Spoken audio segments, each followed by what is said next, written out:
Confira o terceiro episódio do Ciência em Evidência.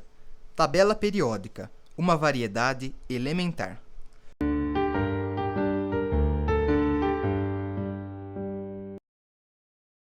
Hoje aprenderemos o que a tabela periódica dos elementos tem a ver com médias aritméticas, um parafuso, música e cartas de baralho.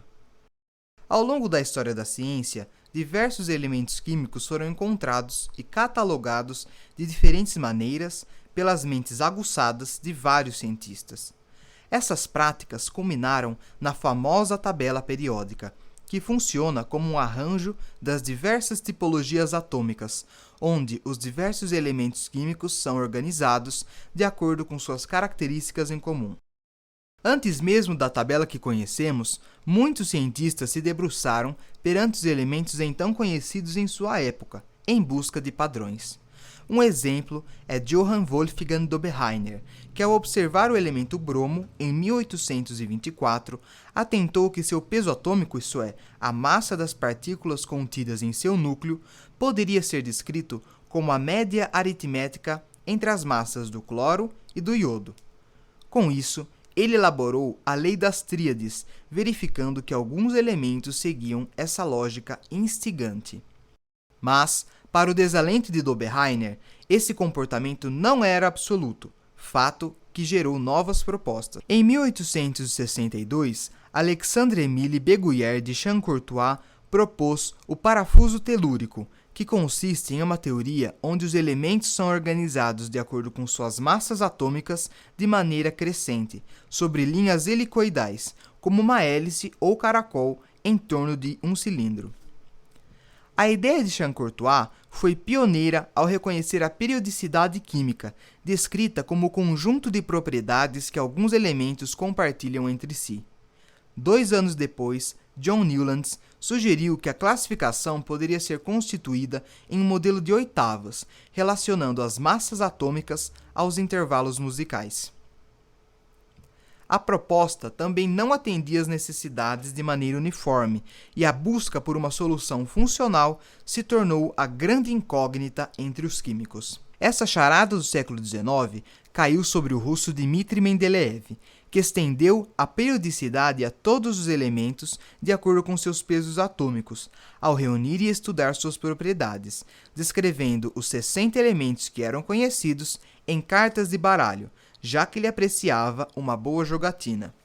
O episódio mais singular da contribuição de Mendeleev foi que os espaços vazios da tabela que construiu não abalaram a confiança em sua teoria, visto que afirmou que outros átomos seriam descobertos e ocupariam essas posições, com propriedades previsíveis de acordo com as características fisicoquímicas de outros elementos correlatos.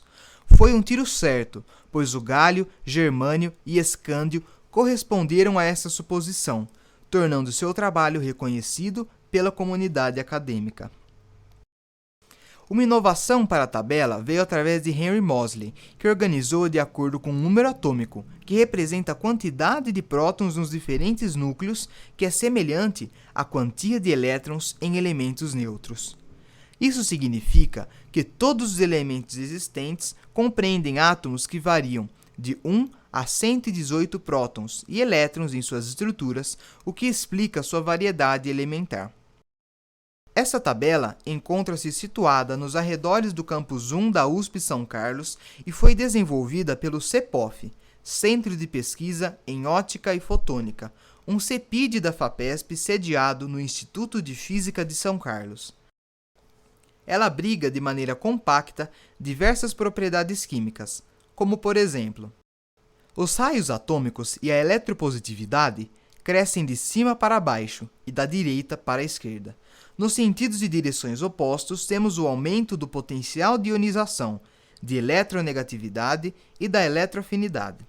A tabela periódica também pode ser compreendida em suas categorias, que reúnem elementos com características similares. Os metais são tipos de elementos como ouro, prata, chumbo, cobre, entre outros, que são ótimos condutores de eletricidade e energia térmica, além de serem maleáveis e brilhantes. Existem os metais alcalinos, alcalino-terrosos e de transição. Os alcalinos são os elementos metálicos do primeiro grupo que reagem de maneira violenta em meio aquoso, liberando gás hidrogênio, que é muito inflamável.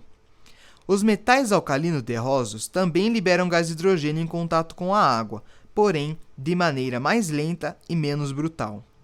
Os chamados metais de transição são sólidos, com exceção do mercúrio, e são largamente utilizados pela indústria.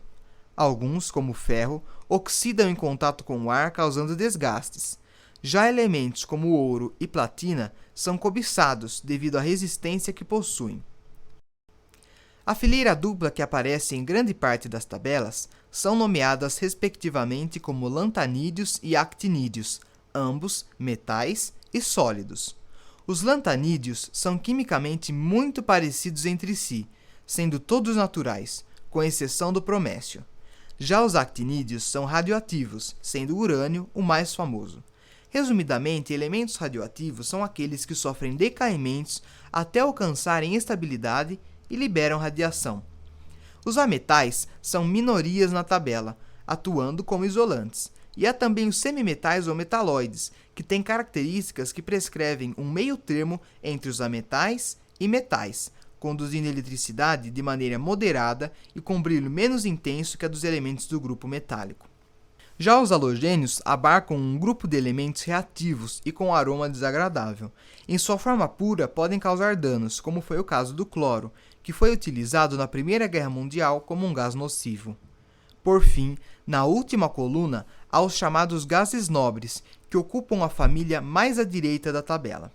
Substâncias como hélio, argônio, neônio, criptônio, xenônio, radônio e oganessônio são o conjunto seleto de átomos que são tão estáveis que não possuem a necessidade de ligarem-se com outros elementos. Esse é o patamar tabela periódica, instalado no Departamento de Química da Universidade Federal de São Carlos. Nele, podemos observar outros modelos de tabela periódica, em espiral e sem os lantanídeos e actinídeos separados. A variedade de elementos, substâncias e compostos químicos é enorme e a tabela periódica se estabelece como um marco para a ciência histórica e contemporânea.